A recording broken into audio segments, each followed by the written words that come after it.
ಬೆಂಕಿಯಲ್ಲಿ ಸಿಕ್ಕಾಕೊಂಡು ಸಾಯುವ ಒಂದು ಅಸಹಾಯಕತೆ ಇದೆಯಲ್ರಿ, ಇದರಷ್ಟು ಘನ ಘೋರ ಯಾವುದೂ ಇಲ್ಲ.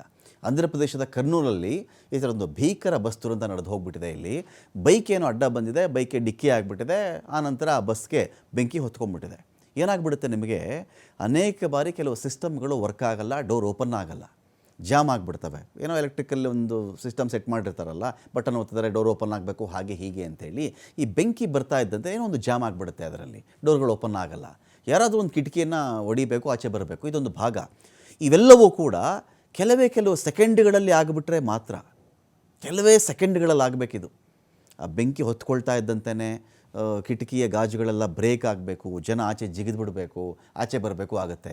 ಬೆಂಕಿ ಹೊತ್ಕೊಳ್ತಾ ಇದ್ದಂತೆಯೇ ಎಲ್ಲ ಎ ಸಿ ಬಸ್ಸು ಅದು ಇದು ಇರುತ್ತಲ್ಲ, ಏನಾಗ್ಬಿಡುತ್ತೆ ನಿಮಗೆ, ಎಲ್ಲ ಕಿಟಕಿಗಳು ಕ್ಲೋಸ್ ಆಗಿರ್ತವೆ, ಕೆಲವಕ್ಕೆ ಕಂಬಿಗಳು ಕೊಟ್ಟಿರ್ತಾರೆ, ಸ್ಮೋಕ್ ಬಂದುಬಿಡುತ್ತೆ. ಸುಮಾರು ಜನ ಅಂದ್ಕೊಳ್ತಾರೆ ಈ ಬೆಂಕಿ ಅವಘಡಗಳಾದಾಗ ಬೆಂಕಿ ಸುಟ್ಟನೇ ಸತ್ತೋಗ್ಬಿಡ್ತಾರೆ ಜನ ಅಂತ. ಸತ್ತೋಗೋದು ಕಡಿಮೆ, ಎಷ್ಟೋ ಬಾರಿ ಸತ್ತೋದ್ಮೇಲೆ ಸುಡಲ್ಪಡ್ತಾರೆ ಅವ್ರು ಒಳಗಡೆನೆ. ಯಾಕೆ ಅಂದರೆ ಆ ಸ್ಮೋಕ್ ಕ್ರಿಯೇಟ್ ಆಗುತ್ತಲ್ಲ ಒಳಗಡೆ, ಆ ಸ್ಮೋಕ್, ಆ ಒಂದು ದಟ್ಟ ಹೊಗೆ ಬಂದುಬಿಡುತ್ತಲ್ಲ ಬಸ್ನ ಒಳಗಡೆ, ಆ ಹೊಗೆನ ಇನ್ಹೇಲ್ ಮಾಡಿದಾಗ ಅದೇ ನಿಮ್ಮ ಹಾರ್ಟನ್ನು ಬ್ಲಾಕ್ ಮಾಡಿಬಿಡುತ್ತೆ, ಅದು ನಿಮ್ಮ ಹೃದಯನ ಸ್ತಂಭನ ಮಾಡಾಕ್ಬಿಡುತ್ತೆ. ಅದು ಆಮೇಲೆ ಅದು ಸುಟ್ಟೋಗಿರ್ತವೆ, ನೋಡೋರ ಕಣ್ಣಿಗೆ ಅದು ಬೆಂಕಿಯಿಂದ ಸತ್ತೋಗ್ಬಿಟ್ರು ಅಂತ ಕಾಣುತ್ತೆ. ಇರಲಿ, ಇಲ್ಲಿ ನೋಡಿ, ಇಲ್ಲಿ ಪಾಪ ತುಂಬ ಅಸಹಾಯಕತೆ ರೀ ಇದು. ಕಣ್ಣು ಮುಂದೆ ಮಗು ಸಾಯ್ತಾ ಇರುತ್ತೆ, ಕಣ್ಣು ಮುಂದೆ ಹೆಂಡತಿ ಸುಟ್ಟೋಗ್ತಾ ಇರ್ತಾಳೆ, ಹೆಂಡತಿ ಎದುರುಗಡೆ ಗಂಡ ಸತ್ತೋಗ್ತಾ ಇರ್ತಾನೆ, ಇನ್ಯಾರೋ ಅಪ್ಪ ಅಮ್ಮ ಸತ್ತೋಗ್ತಾ ಇರ್ತಾರೆ. ಯಾರೂ ಕಾಪಾಡೋಕ್ಕಾಗಲ್ಲ, ಎಲ್ಲ ಕಡೆ ಬೆಂಕಿನೇ. ಎಲ್ಲೋ ಮೂಲೆಗೆ ಬರೋಣ ಅಂದರೆ ಅಲ್ಲೂ ಬೆಂಕಿನೇ, ಅಲ್ಲೂ ಹೊಗೆನೇ. ಯಾರೋ ಗಾಜು ಹೊಡೆದ ತಕ್ಷಣ ಒಂದು 2-3-10 ಜನನೋ ಜಿಗಿದು ಪಾರಾಗಿರಬಹುದು. 20 ಜನ ಬಸ್ನ ಒಳಗಡೆ ಏನೊಂದು ಖುಷಿಯಿಂದ ಎಲ್ಲ ದೀಪಾವಳಿಗೆ ಅಂತ ಹೋಗಿದ್ದರು, ಪಟಾಕಿ ಸಿಡಿಸಿರ್ತಾರೆ, ಖುಷಿಯಿಂದ ವಾಪಸ್ ಬರ್ತಾ ಇರ್ತಾರೆ. ಹಬ್ಬ ಮುಗೀತು, ಮತ್ತು ನಮ್ಮ ಕೆಲಸಗಳಿಗೆ ಹೋಗೋಣ, ಇವತ್ತು ಊರಿಗೆ ಹೋಗೋಣ, ನಮ್ಮ ಜಾಬ್ ಇದೆ, ಜೀವನ ಇದೆ, ಎಲ್ಲ ಬರ್ತಿರ್ತಾರಲ್ಲ, ಅದೆಲ್ಲ ಆ ಖುಷಿನ ಮೆಲುಕು ಹಾಕ್ಕೊಂಡು, ಆ ಊಟ ಚೆನ್ನಾಗಿತ್ತು, ಈ ತಿಂಡಿ ಚೆನ್ನಾಗಿತ್ತು, ಅಲ್ಲಿ ಎಷ್ಟು ಚೆನ್ನಾಗಿ ಪಟಾಕಿ ಹೊಡೆದ್ವಿ, ನಾವು ಎಷ್ಟು ಖುಷಿಯಿಂದ ಇದ್ವಿ ಅಂತ ಮೆಲುಕು ಹಾಕ್ಕೊಂಡು ಮಲಗಿದ್ದವ್ರು ಅಷ್ಟೇ ರೀ. ಅದೇ ಕಡೆಯ ನಿದ್ರೆ ಅವ್ರದ್ದು. 20 ಪ್ರಯಾಣಿಕರು ಸಜೀವ ದಹನ ಆಗಿರೋದಲ್ಲಿ ಕರ್ನೂಲು ಬಳಿಯ ಚಿನ್ನಟೇಕೂರು ಅಂಥೇಳಿ ಒಂದು ಊರಿದೆ, ಅಲ್ಲಿ ಆ ಊರು ಬಳಿ ಆಗಿರ್ತಕ್ಕಂಥ ಘಟನೆ. ಹೈದರಾಬಾದ್ಗೆ ಹೋಗಿದ್ದಂಥವರು ಬೆಂಗಳೂರಿಗೆ ಬರ್ತಾಯಿದ್ರು, ಖಾಸಗಿ ಬಸ್ ಇದು, DD01N9490 ನಂಬರ್ನ ನತದೃಷ್ಟ ಬಸ್ ಇದು. ಈ ನತದೃಷ್ಟ ಬಸ್ನಲ್ಲಿ 20 ಜನ ನೋಡಿ. ನೀವು ಯೋಚನೆ ಮಾಡಿ, ಆ ವಿಷುವಲ್ ಪ್ಲೇ ಮಾಡ್ರಪ್ಪ ಅದನ್ನು. ನೀವು ಈ ಒಂದು ಯೋಚನೆ ಮಾಡಿಬಿಟ್ರೆ, ಬಸ್ನ ಹಿಂಭಾಗದಲ್ಲೂ ಬೆಂಕಿ, ಸುತ್ತಲೂ ಬೆಂಕಿ, ಬಸ್ನ ಒಳಗೂ ಬೆಂಕಿ, ಆಚೆ ಬರೋದು ಎಲ್ಲಿಂದ? ಆ ಸನ್ನಿವೇಶ ನಾವು ಯಾವಾಗಲೂ ಏನು ಮಾಡಿಬಿಡ್ತೀವಿ, 20 ಜನ ಹೋಗ್ಬಿಟ್ರೆ ಅಂಥೇಳಿ 20 ಅನ್ನೋದು ಒಂದು ಸಂಖ್ಯೆಯಲ್ಲಿ ಜಸ್ಟ್ ನಂಬರ್. ಆದರೆ ಆ 20 ಅನ್ನೋದು 20 ಕನಸುಗಳು, 20 ಬದುಕು, 20 ಕುಟುಂಬಗಳು, 20 ಕುಟುಂಬಗಳಿಗೆ ಜೀವನಾಧಾರವಾಗಿದ್ದಂಥ ವ್ಯಕ್ತಿ, ಅವನ ದುಡಿಮೆ, ಅವನಿಂದ ಹಣ, ಆ ಹಣದಿಂದ ಜೀವನ, ಆಹಾರ, ವಿದ್ಯೆ, ಭವಿಷ್ಯ, ಕನಸು, ಸಾಧನೆ, ಎಲ್ಲವೂ ಅದೇನೆ. 20 ಜನ ಸತ್ತೋದ್ರು ಅಷ್ಟೇ ನಾವು ಮಾತಾಡೋದು. ಆ 20 ಜನಗಳ ಬದುಕಿನ ಬಗ್ಗೆ ಇದೆಯಲ್ಲ, ಆ ಘೋರ ಯಾರಿಗೂ ಬೇಡ. DD01N9490 ಈ ಸಂಖ್ಯೆಯ ಕಾವೇರಿ ಸ್ಲೀಪರ್ ಕೋಚ್ ಬಸ್ ಇದು. ಸ್ಲೀಪರ್ ಕೋಚ್ ಅಂದರೆ ಒಂದು ಬೆಡ್ ಹಾಕಿರ್ತಾರಲ್ಲಿ, ಆರಾಮಾಗಿ ಮಲ್ಕೊಂಡು ಹೋಗ್ಬೋದು, ಪ್ರಯಾಣ ಮಾಡಬಹುದು. ತುಂಬ ಜನ ನೈಟ್ ಚೂಸ್ ಮಾಡ್ಕೊಳ್ತಾರೆ, ರಾತ್ರಿ ಮಲಗಿರ್ತೀವಪ್ಪ, ನಮಗೆ ಗೊತ್ತಾಗೋದಿಲ್ಲ, ಬೆಳಗ್ಗೆ ಎದ್ದ ತಕ್ಷಣ ಬೆಂಗಳೂರಲ್ಲಿ ಇರ್ತೀವಿ, ಬುಕ್ ಮಾಡ್ಕೊಳ್ತಾರೆ ಅನೇಕರು. ಹೈದರಾಬಾದಿಂದ ಹೆಚ್ಚು ಕಡಿಮೆ 12 ಗಂಟೆ ಪ್ರಯಾಣ ಇರಬೇಕು. 12 ಗಂಟೆ, ಸಂಜೆ 6 ಗಂಟೆ ಕೂತ್ರೆ ಬೆಳಗಿನ ಜಾವ 6 ಗಂಟೆಗೆ ಬಿಡ್ತೀನಿ ನಾನು ನಿಮ್ಮನ್ನು ಬೆಂಗಳೂರಲ್ಲಿ. ಸಂಜೆ 8ಕ್ಕೆ ಕೂತ್ರೆ ಬೆಳಗಿನ ಜಾವ ನಿಮ್ಗೆ 8 ಗಂಟೆ ಬಿಡ್ತೀವಿ ಅಂದಾಗ ಪ್ಲಾನ್ ಮಾಡ್ಕೊಂಡಿರ್ತಾರೆ. ಈ ಸ್ಲೀಪರ್ ಕೋಚ್ ಬಸ್ಸಲ್ಲಿ 2 ಚಾಲಕರು ಸೇರಿ, ಒಬ್ಬನು ಯಾರಿಗೋ ನಿದ್ರೆ ಬಂತು ಅಂದಾಗ ಇನ್ನೊಬ್ಬ ಚಾಲಕ ಕಂಟಿನ್ಯೂ ಮಾಡ್ತಾನೆ ಅಲ್ಲಿಂದ, ನಾನೊಂದು 5 ಗಂಟೆ ಓಡಿಸ್ತೀನಿ ಕಣೋ, ಒಂದು 6 ಗಂಟೆ ಓಡಿಸ್ತೀನಿ, ಆಮೇಲೆ 6 ಗಂಟೆ ನೀನು ಓಡಿಸು, ಅಲ್ಲಿವರೆಗೂ ನೀನು ಮಲಗಿರು ಅಂತ.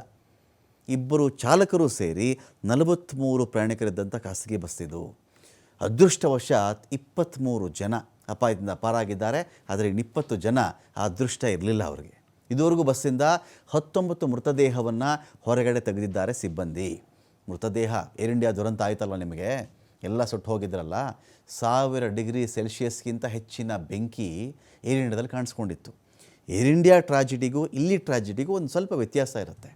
ಅದರಲ್ಲಿ ಆ ಪೆಟ್ರೋಲ್ ಇದೆಯಲ್ಲ, ಅದು ಬರ್ಸ್ಟ್ ಆದ ತಕ್ಷಣ, ಈ ನೀವು ಬೆಂಕಿ ಉರಿತಾ ಇರುತ್ತಲ್ಲ, ಅದು ಪೆಟ್ರೋಲ್ ಹಾಕಿದ ತಕ್ಷಣ ಕೆಲವೇ ಸೆಕೆಂಡ್ಗಳು ಉರಿದು ಮುಗಿದೋಗ್ಬಿಡುತ್ತದು.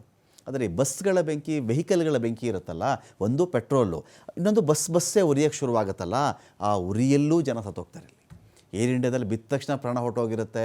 ಸುಮಾರು ಜನಕ್ಕೆ ಆ ಸುಟ್ಟು ಹೋದಂಥ ಅರಿವು ಕೂಡ ಇರಲಾರ್ದೇನೋ. ಆದರೆ ಬಸ್ಗಳ ದುರಂತ ಇದೆಯಲ್ಲ, ಎಷ್ಟೋ ಜನ ಆ ಹೊಗೆಯಿಂದ ಸತ್ತಿರ್ತಾರೆ, ಇನ್ನು ಕೆಲವರು ಬೆಂಕಿಯಿಂದ ಸತ್ತಿರ್ತಾರೆ. ನೋಡಿ, ಮುಂಜಾನೆ 2 ಗಂಟೆ 45 ನಿಮಿಷ ಹೆಚ್ಚು ಕಡಿಮೆ ಜಗತ್ತಿನ ಅನೇಕ ದುರಂತಗಳು ನಡೆಯೋದು ಈ ಬೆಳಗಿನ ಜಾವ 2ರಿಂದ 5 ಗಂಟೆ ಇದೆಯಲ್ಲ, ಈ ಟೈಮು ಪೀಕ್ ನಿದ್ರೆಯಲ್ಲಿರ್ತಾನೆ ಮನುಷ್ಯ. ತುಂಬ ನಿದ್ರೆ ಬರ್ತಕ್ಕಂಥ ಸಮಯ ಅದು. ಈ ಬೆಳಗಿನ ಜಾವ 2ರಿಂದ 5 ಗಂಟೆ ಇದೆಯಲ್ಲ, ಎಷ್ಟು ಕಂಟ್ರೋಲ್ ಮಾಡಿರಲಿ, ರಾತ್ರಿ 11 ಗಂಟೆಲಿ ಎದ್ದಿದ್ದೆ, 12 ಗಂಟೆಲಿ ಎದ್ದಿದ್ದೆ, ಇದೆಲ್ಲ ಓಕೆ. 2ರಿಂದ 5 ಇದೆಯಲ್ಲ, ತುಂಬ ನಿದ್ರೆ ಸಮಯ. ಒಂದು ಹಲುಸಿನೇಷನ್ಗೆ ಹೋಗ್ಬಿಡ್ತಾನೆ ಮನುಷ್ಯ ಆ ಟೈಮ್. ಓಡಿಸ್ತಾ ಬಸ್ ಓಡಿಸ್ತಾ ಅದೊಂಥರ ಒಂದು ಭ್ರಾಮಕ ಲೋಕಕ್ಕೆ ಕೆಲವರು ಹೊರಟುಬಿಡ್ತಾರೆ.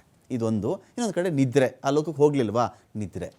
ಆ ನಿದ್ರೆ ಬಂದಿರುತ್ತೆ, ಯಾರೋ ಅಡ್ಡ ಬಂದಿರ್ತಾನೆ, ಇನ್ಯಾರೋ ಅವ್ನಿಗೇನು ನಿದ್ರೆಲ್ಲ ಆ ಗಾಡಿ ಓಡಿಸಿದ್ನೋ ಟೂ ವೀಲರ್ ಅವ್ನಿಗೆ ಗೊತ್ತಿಲ್ಲ. 2:45ರಿಂದ 3 ಗಂಟೆ ನಡುವೆ ದುರ್ಘಟನೆ ನಡೆಯುತ್ತೆ.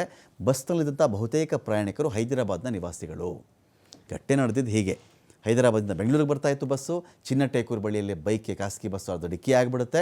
ಈ ವೇಳೆ ಬಸ್ ನಿಲ್ಲಿಸಲ್ಲ ಚಾಲಕ, ಚಲಾಯಿಸ್ಬಿಡ್ತಾನೆ. ಅವನು ಸ್ಪೀಡಲ್ಲಿ ಇರ್ತಾನಲ್ಲ, ಕೆಲವರು ಅನ್ಕೋತಾರೆ ಅವ್ನು ಬೇಕು ಅಂತ ಹೋಗ್ಬಿಟ್ಟ ಅಂತ. ಕೆಲವೊಮ್ಮೆ ಅದು ಅರಿವಿಗೂ ಬರಲ್ಲ. ಅವನು ಒಂದು ಸ್ಪೀಡಲ್ಲಿ ಇರ್ತಾನೆ, ಆ ಕಂಟ್ರೋಲ್ ಸಿಗಲಿಕ್ಕೂ ಆಗಲ್ಲ ಅವನಿಗೆ. ಅಕಸ್ಮಾತ್ ಹತ್ರ ಕಂಟ್ರೋಲ್ ಮಾಡೋಕ್ಕೆ ಹೋದ್ರೂ ಕೆಲವೊಮ್ಮೆ ಬಸ್ಸು ಪಲ್ಟಿ ಹೊಡೆದು ಬಿಡುತ್ತೆ. ಹಾಗಾಗಿ ಅವನು ಏನು ಡಿಸಿಷನ್ ತೊಗೊಂಡಿದ್ದೋ ನಮಗೆ ಗೊತ್ತಿಲ್ಲ. 400 ಮೀಟರ್ ಆ ಬೈಕನ್ನು ಎಳೆದೊಯ್ಯುತ್ತೆ ಬಸ್ಸು. ಈ ಬೈಕ್ನ ಪೆಟ್ರೋಲ್ ಏನಾಗುತ್ತೆ, ಅದು ಏನಾಗ್ಬಿಡುತ್ತೆ, ಲೀಕ್ ಆಗುತ್ತೆ. ಅಲ್ಲಿ ಘರ್ಷಣೆ ಇರುತ್ತಲ್ಲ, ಕಿಡಿಗಳು ಹೊತ್ಕೊಳ್ತಾವಲ್ವ, ಆಗ ಅದು ಪೆಟ್ರೋಲ್ ಏನಾಗ್ಬಿಡುತ್ತೆ, ಇದ್ದಕ್ಕಿದ್ದಂತೆ ಉರಿಯೋಕ್ಕೆ ಶುರುವಾಗುತ್ತೆ. ಆ ಬೆಂಕಿ ಏನಾಯಿತು, ಬಸ್ಗೆ ಅಂಟ್ಕೊಳ್ತದು. ದುರದೃಷ್ಟವಶಾತ್ ಬಸ್ನ ಡೋರ್ ಜಾಮ್ ಆಗಿಬಿಡುತ್ತೆ. ಇದನ್ನು ನಾನು ಹೇಳಿದ್ದು. ಅನೇಕ ವೇಳೆಯಲ್ಲಿ ಈಗ ಈ ಹಳೆ ಕಾಲದ ಬಸ್ಗಳಿಗೆ ಡೋರೇ ಇರಲಿಲ್ಲ ರೀ. ಅವಾಗ ಬಾಗಿಲೇ ಇರಲಿಲ್ಲ ಬಸ್ಗಳಿಗೆ. ಒಂದು ಕಡೆ ಆದರೂ ಬಾಗಿಲಿರ್ತಿರಲಿಲ್ಲ. ಕೆಲವು ಬಸ್ಗಳಿಗೆ ಒಂದು ಬಾಗಿಲಿರೋದು, ಆಲ್ಮೋಸ್ಟ್ ಯಾವಾಗಲೂ ಓಪನ್ನೇ ಇರೋದು. ಅದು ಬಸ್ನ ಬಾಗಿಲುಗಳು ಯಾವಾಗಲೂ ಓಪನ್ನೇ ಇರೋದು. ಈಗೇನಾಗುತ್ತೆ, ಎಲ್ಲ ಎಲೆಕ್ಟ್ರಿಕ್ ಅದು ಇದು ಮಾಡಿಬಿಡ್ತಾರಲ್ಲ, ಎ ಸಿ ಹೋಗಬಾರ್ದು, ತಣ್ಣಗಿರ್ಬೇಕು ಬಸ್ ಒಳಗಡೆ ಅಂಥೇಳಿ. ಈ ಥರದ ಅಗ್ನಿ ಅವಘಡಗಳಾದಾಗ ಈ ಎಲೆಕ್ಟ್ರಿಕ್ ಡಿವೈಸ್ಗಳು ಜಾಮ್ ಆಗಿಬಿಡ್ತವೆ. ಆ ಬಟನ್ ವರ್ಕ್ ಮಾಡಲ್ಲ, ಸಿಸ್ಟಮ್ ವರ್ಕ್ ಮಾಡಲ್ಲ, ಡೋರ್ ಏನಾಯಿತು, ಜಾಮ್ ಆಯಿತು. ಕೆಲವರು ಏನು ಮಾಡ್ತಾರೆ, ಎಮರ್ಜೆನ್ಸಿ ಡೋರನ್ನು ಗ್ಲಾಸನ್ನು ಒಡೆದು ಪಾರಾಗ್ಬಿಡ್ತಾರೆ.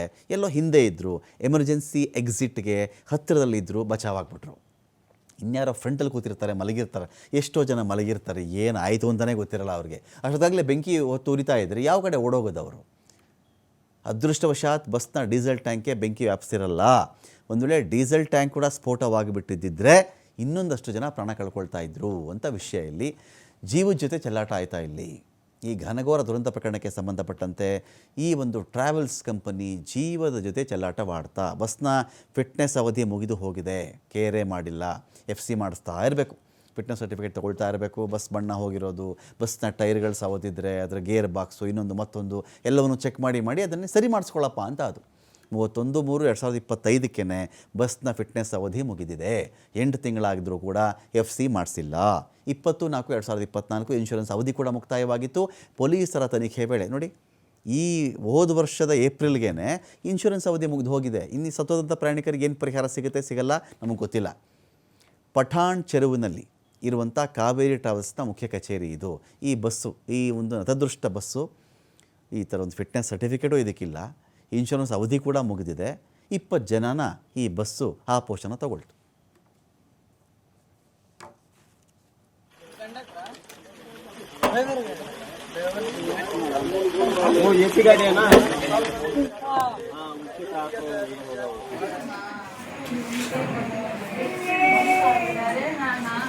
మీరు అక్కడే ఉన్నారా అండి? బెంగళూరు వస్తున్నాను.